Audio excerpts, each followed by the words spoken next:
Breaking news చూస్తున్నాం. పాక్ కాల్పుల్లో మరో జవాన్ వీరమరణం పొందాడు. జమ్మూలో పాక్ జరిపిన కాల్పుల్లో జవాన్ సచిన్ యాదవ్ రావు వనాంజే మృతి చెందారు. సచిన్ యాదవ్ రావు వనాంజే స్వస్థలం మహారాష్ట్ర తెలంగాణ బార్డర్లోని నాందేడ్ జిల్లా తమ్లూర్. ఇవాళ స్వస్థలానికి సచిన్ యాదవ్ రావు వనాంజే పార్థివ దేహం తీసుకురానున్నారు.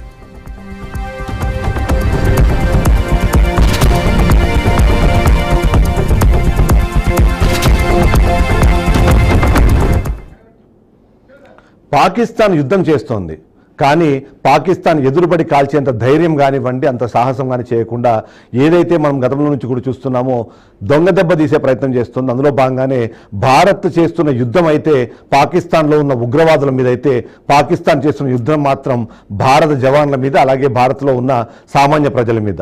అలాంటిదే మనం చూస్తున్నాము. నిన్న ఒక వీరమరణాన్ని మనం విన్నాము, ఇవాళ మరొక వీరమరణం కూడా జరిగింది. జమ్మూలోని పాక్ జరిపిన కాల్పుల్లో యాదవరావు వనాంజే చనిపోయిన పరిస్థితి మనకు కనిపిస్తుంది. ఆయన వీరమరణం అన్నది ఎట్టి పరిస్థితుల్లోనూ వృధాగా పోదు అన్నది గతంలోనే మనం చెబుతూ ఉన్నాము. ఇప్పుడు తీస్తున్న ఒక్కొక్క ప్రాణానికి 100 ప్రాణాలు తీసేంత కెపాసిటీ భారతదేశం దగ్గర ఉంది. అయినా సరే భారత్ ఇప్పటికీ సంయమనం పాటిస్తోంది. భారత్ అన్నది కేవలం ఉగ్రదాడికి సంబంధించి ఉగ్రవాదులకు సపోర్ట్ చేస్తున్న పాకిస్తాన్ ఆర్మీ కానివ్వండి, వాటికి సంబంధించిన ఆర్మీ బేస్ల మీద, ఎయిర్ బేస్ల మీద మాత్రమే దాడి చేస్తుంది తప్ప సామాన్యులను చంపే ప్రయత్నం అయితే చేయట్లేదు. బట్ అదే సందర్భంలో పాకిస్తాన్ ఒకవేళ ప్రశ్న అడిగితే సమాధానాన్ని గట్టిగా చెప్పే ప్రయత్నం చేస్తుంది.